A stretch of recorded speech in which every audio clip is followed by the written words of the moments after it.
All right, well, welcome to this morning's webinar, everybody. Thanks so much for taking time out of your day to be here. I'm really excited to talk about this topic, this question.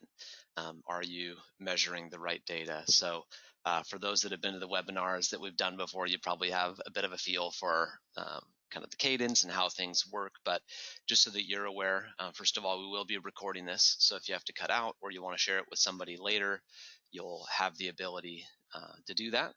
And as well, we're going to try and leave a little bit of time at the end for questions. So you're welcome to send questions throughout the webinar in the chat or the questions dialogue, but in all reality, we'll be most likely addressing those at the end. So yeah, thanks again for coming. A lot of great familiar faces and names in the crowd, and we're looking forward to doing something a little bit different today.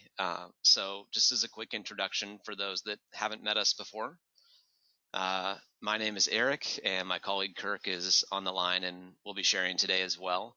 And we co-founded a consulting firm called OneNumber about 4 years ago, and we'd worked together for a couple years prior to that as well. And we work a lot in the world of data, analytics, management consulting, those kinds of things.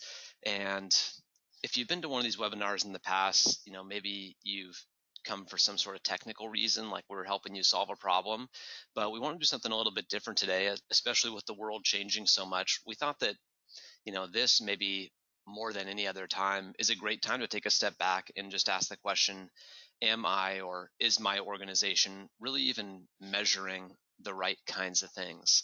And one of the inspirations for the webinar is this book called Weapons of Math Destruction that we've been reading through. It's a few years old, and it's about somebody who used to work on Wall Street that worked there around the time of the last recession, and some of the indicators she saw that led to the downturn, and just different ways in our society that measuring the wrong things or maybe making too simplistic of algorithms can actually lead to negative and unintended consequences. One of the stories that really stood out to me is she talked about this school district on the East Coast, and the school district wasn't really happy with their students' performance. And what I mean by that is, they have these standardized assessments that would say, an eighth grader in our school district on average is reading at a third grade level, those kinds of things. So they decided, hey, we really want to educate our students better. Right, great goal. And what they decided to do to measure that was to measure standardized assessment scores and how well students, grew from one year to the next. So maybe they got 10% better or 20% better. So they identified the problem is their students were underachieving on these standards. So their diagnosis, or maybe their possible solution was, well, maybe our teachers are failing our students. And if we just had better teachers that were doing a better job and we got rid of our bad teachers, then all our students will start doing well all of a sudden. So their solution was essentially to fire their lowest performing teachers. So I don't remember exactly what the threshold was. I want to say it was like maybe the bottom 5% of teachers in any given year were fired, right? And they were like, yeah, this will make it better because we'll be getting rid of those teachers that don't help our students grow in their education fastest. And there was also actually a bonus as well. So if you were in the top 5 or 10% or something, or maybe you just met the standard, you actually got like a $5,000 bonus that year. So in a big picture, it's like, oh, okay, that makes sense. We want to reward good teachers. We don't want to keep bad teachers that are failing our students.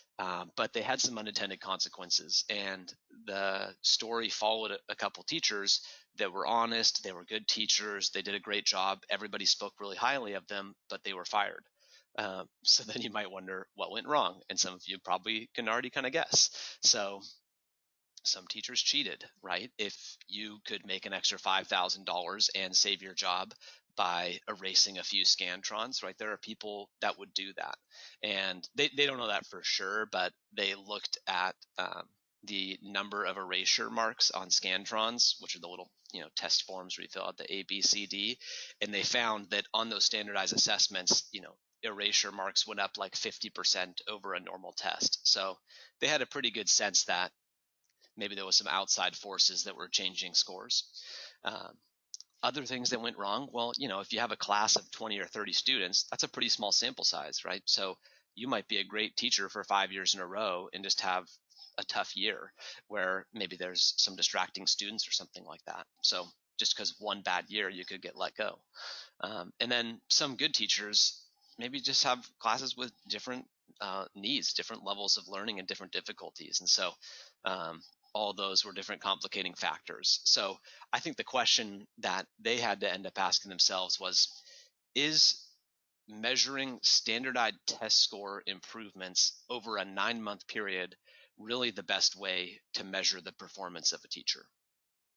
Now, we're not personally here to answer that question today. That's maybe a whole nother can that we could open up for another day, but we're just here to help ask that question.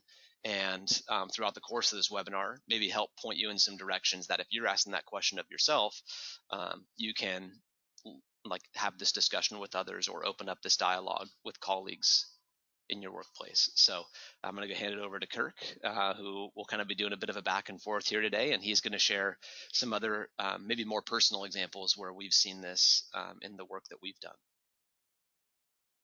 Yeah, thanks, Eric. Can you hear me okay? Yes, sounds great. Excellent. So a couple of examples we've had. We've worked with a brewery out of California a few years ago, and their biggest complaint was that they had hundreds of Tableau dashboards and visualizations that just weren't being used, and they couldn't figure out why. This is a very typical kind of problem that we see is where people have built beautiful dashboards, but the users really aren't engaged with them, or they're used once and discarded. Another client that we were working with used to do something where they're doing print managed services, so they handle all of the services for printers in our organization, and they would do quarterly business reviews where they would bring in just gobs of pages of data about the performance of the printers. They found that they weren't able to engage very well with their clients with that kind of data dump, as they called it. Another situation working with people in the physical therapy world that were trying to help people with fitness. The measurements that are obviously used for fitness, the kind of the easy ones, are weight and BMI. They realized as they were working with their patients that weight and BMI didn't necessarily equal fitness. So we have a whole bunch of examples, and we're guessing that you also have quite a few examples of things that were dashboards or visualizations or things that you're measuring just didn't come out right. You couldn't get your users really engaged with those, or people that you're working with, the users would say, I just don't believe, I can't use this information or this data. So Great. go ahead and flip to the next slide, Eric. Yeah. So then a question that you might be wondering is like, well, why does this happen, or how does this happen, right? So you start out with these great intentions, like, oh, we want our teachers to do better, or we want to sell more products, whatever it might be, and then all of a sudden, maybe you realize down the road, I'm not actually sure if we're measuring the right kinds of things.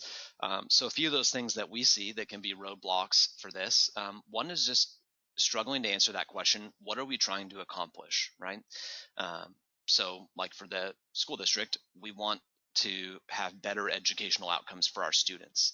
So maybe it's easy to have a really high, ranging goal like that, but it's hard to really define exactly what that looks like for you. So sometimes it just takes a lot of hard focused work, going through a lot of iterations and picking whichever ones you think are best, measuring them, and then sometimes making the hard decision of saying, hey, we just invested a year into this approach, didn't really work out the way we thought, we're going to reconfigure it for this next year.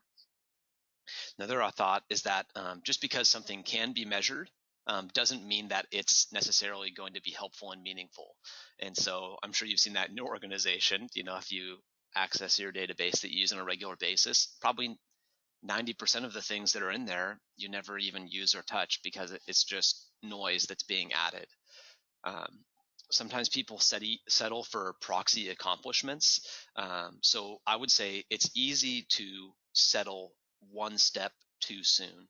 So always try and dig one layer deeper. An example that comes to mind for that is we were working with a sales team, and their only metric that the sales manager cared about was how many calls did their salesperson make.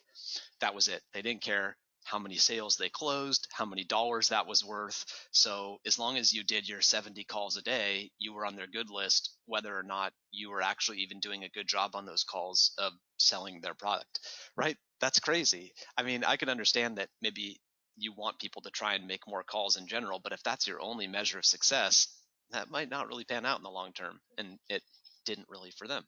Um, Sometimes it's hard to define which measurements are indicative of accomplishment. So just again, because you can measure something doesn't necessarily mean it's feeding into your goals. Sometimes maybe not enough diverse stakeholders were engaged. So just one team that all kind of thought the same worked on a project together without engaging people from other teams or different parts of the organization, or maybe even customers or clients, right? Sometimes it's helpful to get their feedback as well if you have trusted folks that you can ask for coaching from. And then the last one is just the world changes. And I mean, probably nothing like the last 6 months to drive that point home. Just because you were measuring something and that was helpful for you 6 months ago or 3 years ago doesn't mean that that's the best thing that you can be keeping an eye on and working on today.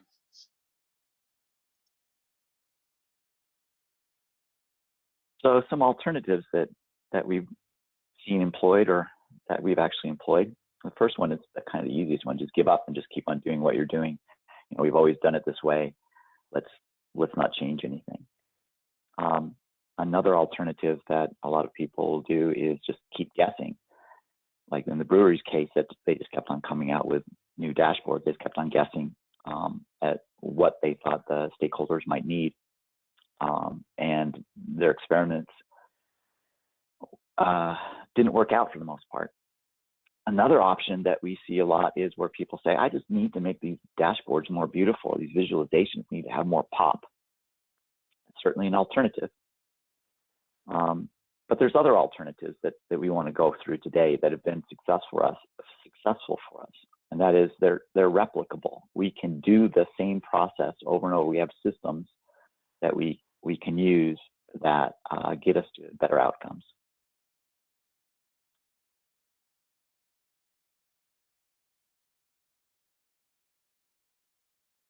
All right. So when we hit some of these roadblocks, I feel like there's a few things that psychologically really help us as we're trying out some different approaches.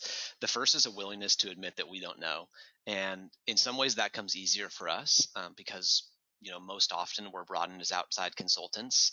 We can ask questions that maybe somebody internally doesn't want to ask because they wouldn't want to look stupid, right? Like, why are we measuring that in the first place, right? If you've been part of a meeting for 5 years where you talk about this metric once a week, and now you're asking 5 years later, why do we measure that? People might be like, where do you get off? Like, what are you doing? But for us, we can come in and just be like, why are you measuring that? Why does that matter? What are you doing? Why is that important? We try to continually acknowledge the world is changing. And again, what worked well for us a year ago doesn't work today, or might not work.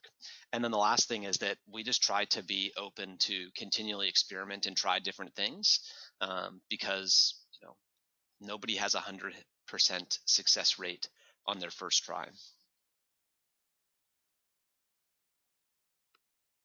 So what we call the tools that we use, we call them guided experimentation tools. So what that really means is these are things that you can use internally as well, or use them in your life. But these are the tools that we typically employ to help people do a better job of figuring out if they're asking the right questions of their data, if they're gathering the right kind of data, and if that data really turns out to be informational and useful. Those two things are the values game and design sprints. Let's go ahead and go into what the values game is all about. So the values game is something that we actually, because of the values game, we started our company.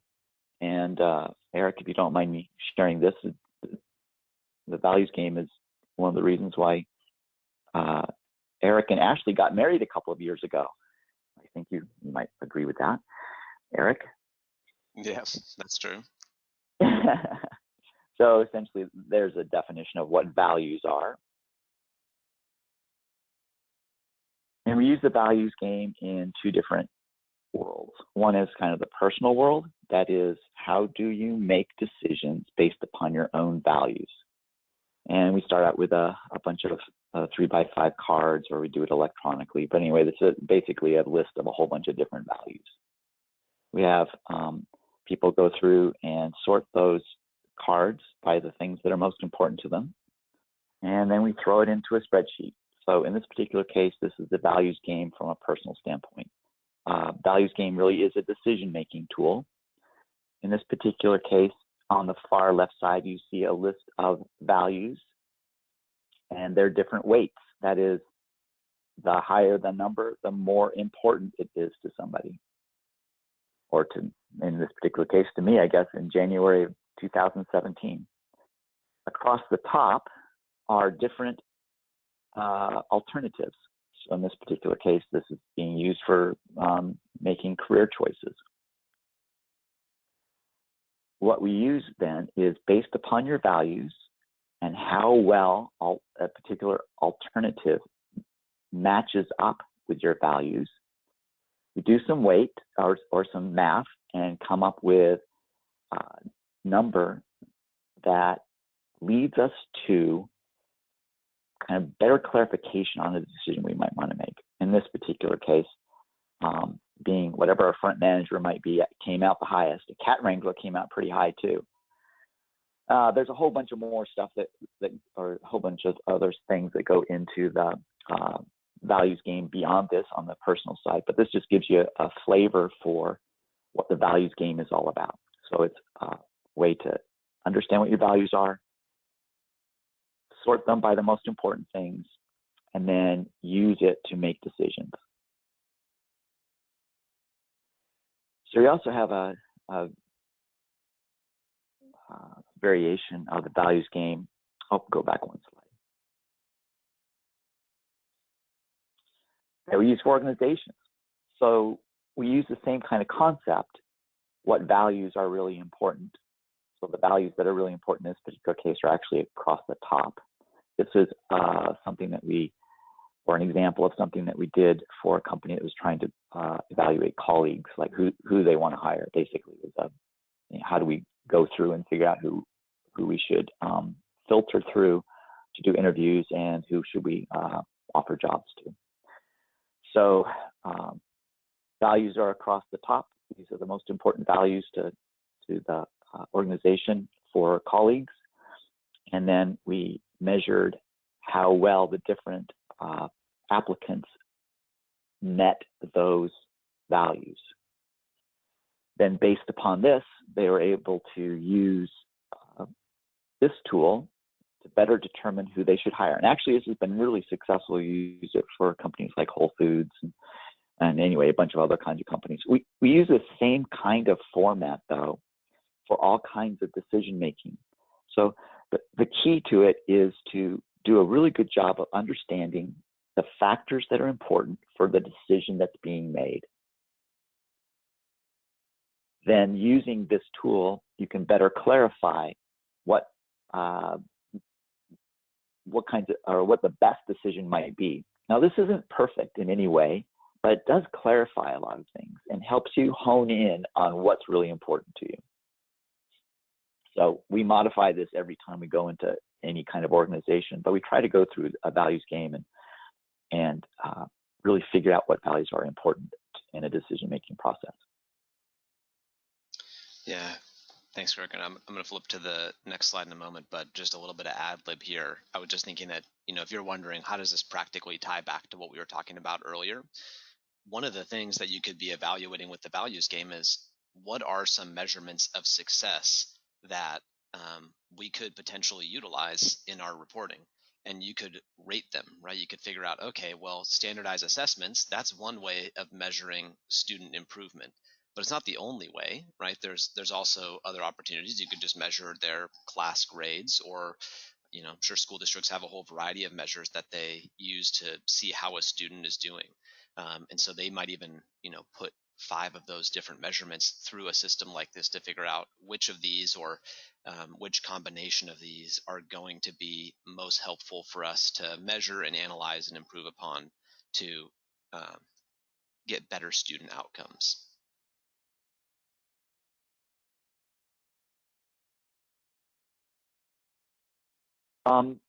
Just a quick question by raise of hands. Has anybody been through something called a design sprint before? Or are you familiar with what design sprints are all about?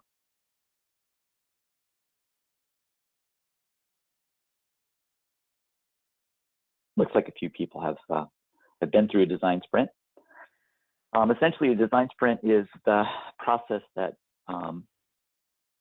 a lot of companies use now to invent new products. And when you think about what your visualizations or dashboards are all about, really you're inventing new products for your organization, essentially. These are products, they're usually being used internally, but they could be used externally, but it's a brand new product. And a design sprint is all about building new products.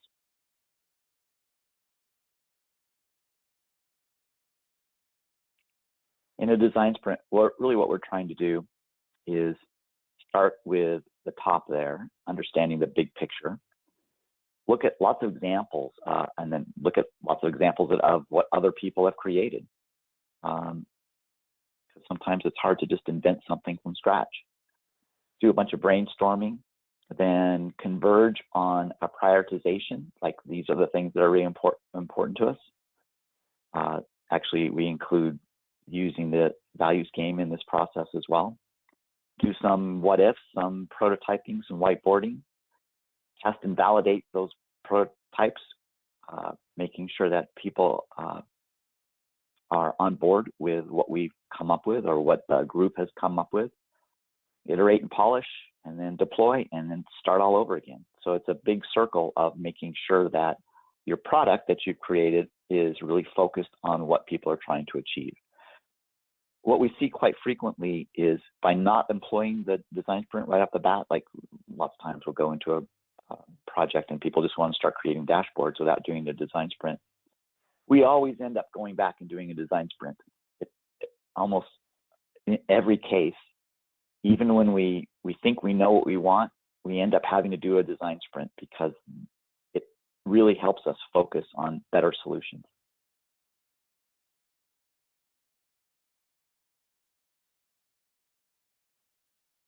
One of the most important parts of a design sprint is to make sure that we're including all sorts of different stakeholders. This is an example of a design sprint we did with Citi.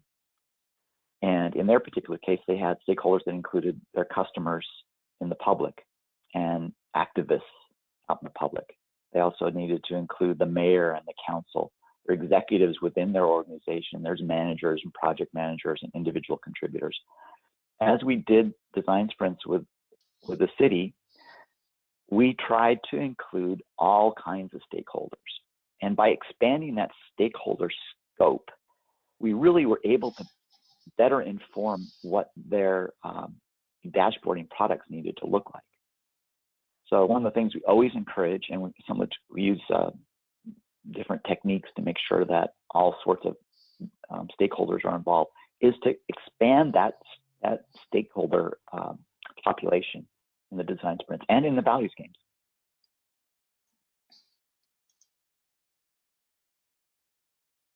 This is a typical agenda.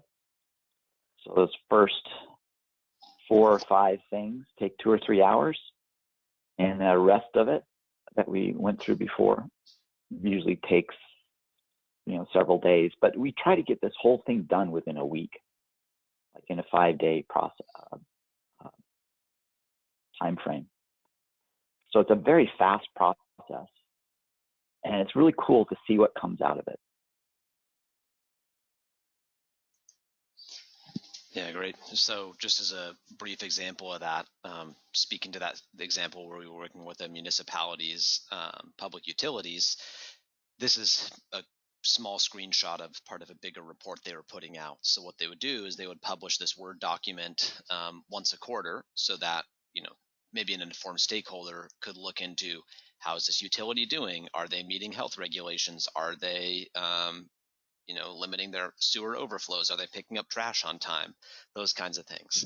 You can see though that just based on the way this report is formatted, you probably would want to be pretty familiar with these metrics already. It's maybe not something that would be, you could jump into and have a pretty thorough understanding of in 5 minutes. So we started to talk to them and figure out, well, who are you designing this for and what are you hoping that they get out of it?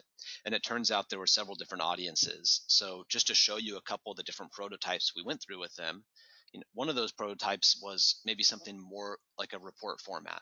So we thought, hey, it's a little bit overwhelming to be looking at how 20 different metrics are performing at once. So let's just give them the option to select, from a list. So for instance, like what you see on the screen right now, somebody selected this solid waste collection button and this pops up. So it turns out, hey, your solid waste collection, the percent being recycled is only at 57%, but the goal is to have it at greater than 70% within the next 2 years. So we're not there yet, we're closing in on it. And then it will give you a bit more of a detailed description if you wanted it. So this is still fairly technical. This is probably built for people like the council and the mayor that already have a good understanding of like what's going on. And then we were also working on a concept to build something that will maybe be more accessible to the public. So this is a very rough infographic. Again, this was just a prototype. This was like a couple hour prototype to put this together. The full-on thing would probably be multiple days to properly design this. But we dropped some images into we dropped some icons into an image, brought it into Tableau, marked it up so somebody could say, oh, what's going on with this trash pit over here? They hover over it and they could see, oh, okay, the goal is to have miscellaneous dumped items cleaned up within 10 business days, and we're meeting that goal. So that's just a couple quick concepts about, or a couple ideas about, hey, what does this prototyping process actually look like? So we have some rules or rubrics that we like to use on any dashboard as well, and you can see them there. But actionable, is it collectible, relevant? Is it supported by executives? And probably the most important part is it embraced by the stakeholders. So these are like tools that are questions that we ask on every single dashboard or visit that we do, or every project that we get involved with. And I'm sure that they're valuable really for anybody.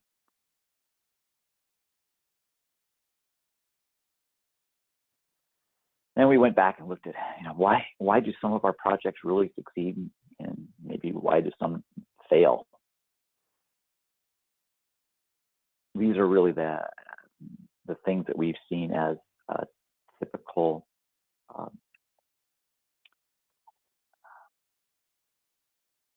features, I guess, of why projects succeed.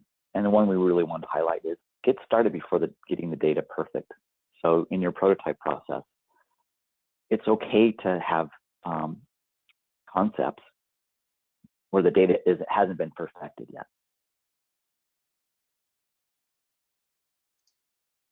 Great. So timing wise, we're looking pretty good. It's 9:30 right now. So we're just going to kind of wrap up here in the next minute, and we'll probably stay on the line for an extra couple minutes for any questions if you have any. Or as a reminder, if you came on late or didn't catch us at the beginning, we are recording this. We'll have it out and published within the next couple of days. So you'll still have this resource to look over. But I do want to point out a few things. First of all, we're planning on sending out some follow-up resources. This webinar being one of them. We've also done webinars about design sprints and about values games specifically. I know we just touched on each of those for a few minutes today. So if either of those sound like, hey, that tool might be helpful for us, there'll be an opportunity for you to dig more into that. And generally, you know where to find us as well. We'll give some contact info at the end if you want to reach out specifically. Something that we're interested in is we're guessing that a lot of you probably aren't making these decisions in a silo, right? Like you might not be alone in saying, we're going to change what we're measuring. But just by show of hands, who here thinks it would be interesting to get more help in engaging diverse stakeholders in this conversation?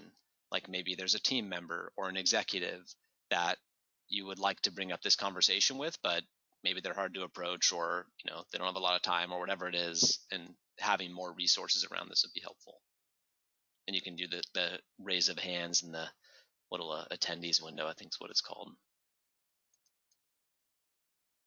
Awesome. Lots Okay. of hands are going up. Yeah, so that's we weren't sure, but I'm We glad to see that we asked that.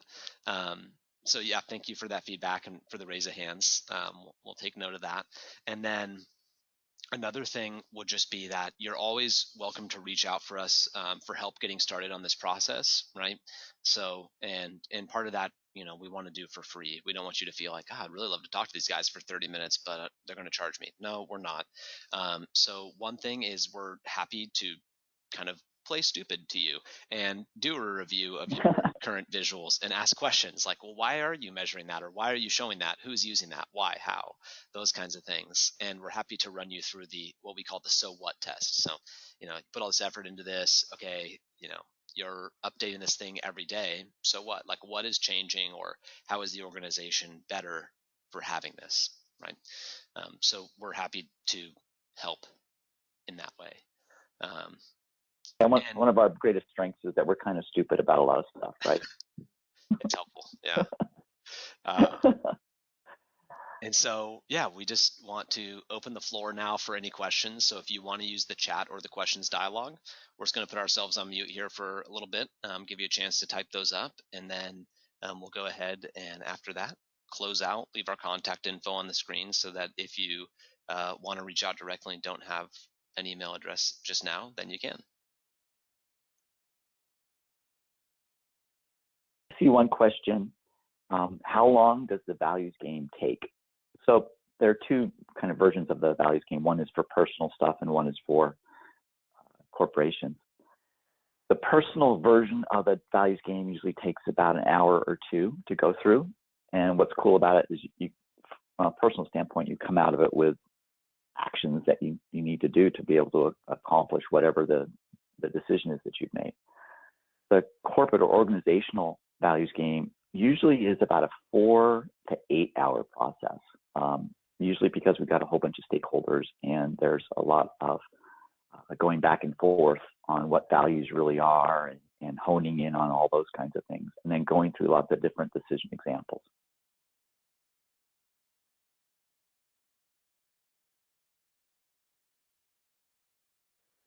Here's another question for you, Eric. When you're doing the design sprint, do executives have to be involved for the whole thing? Oh, yeah, that's a really good question. Not necessarily. So, a lot of times what we will tell people, of course, if they can and they want to be, fantastic. But the reality is, the design sprint might be several hours and you might not get that. So in that case, what we try to do is to have the executive be there during some of the key conversations. So at the beginning, right? Maybe we would say, hey, we're going to need 30 minutes of your time at the beginning of this thing to get this started. So then when we're asking those questions like, what do you want to see? Why do you care? Then they can be there. And we want to bring them in at different strategic locations as well. Maybe when we're doing converging, like if we've done some brainstorming and then we're kind of trying to solidify an idea, we want to bring them for that. We want to be able to run the prototypes by them. So they don't need to be there for the whole thing, but it is important that they are part of it at different points, because we've seen that, not go so well, where somebody says, well, our executives really aren't going to be able to be a part of this at all, so we'll just show them what we've done at the end. And we've said, well, we don't recommend that, but okay. And what has happened in different scenarios is the executives look at it, they're like, oh, this is really cool looking. What happened to that old report I had? Yeah, let's just keep doing that. And it's like, okay, so all that effort was really for nothing because their input wasn't considered. So I would say it is very important, but they don't need to be there for 100% of the time.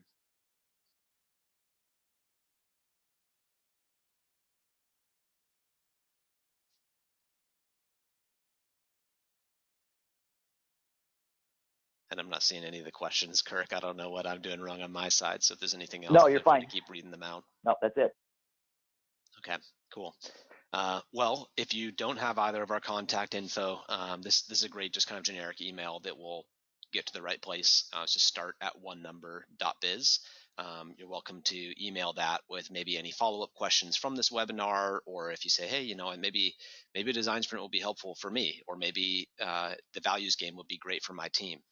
Feel free to reach out there. Like I said, we're planning on just sending out the resources that we already have posted publicly, but we also have a bunch of our own internal resources we've created, and we're like to think that we're pretty helpful people and willing to share that stuff. So you're welcome to reach out. So thanks for being here. I think it's really cool to see a lot of your names on that list, and just know we know this isn't a conversation for everybody. This is for folks that are thinking bigger and maybe just don't want to take orders, but actually be able to ask bigger questions about the organization and really help. So we think it's great that you're here. We want to help you help others. So yeah, we look forward to continuing this conversation, and we'll keep doing some brainstorming on our end of what future resources might look like for help in reaching others with this discussion. So, all right, have a great Wednesday and rest of your week. And like I said, we'll have this recording out to you in the next couple days. Yes, thank you all for attending.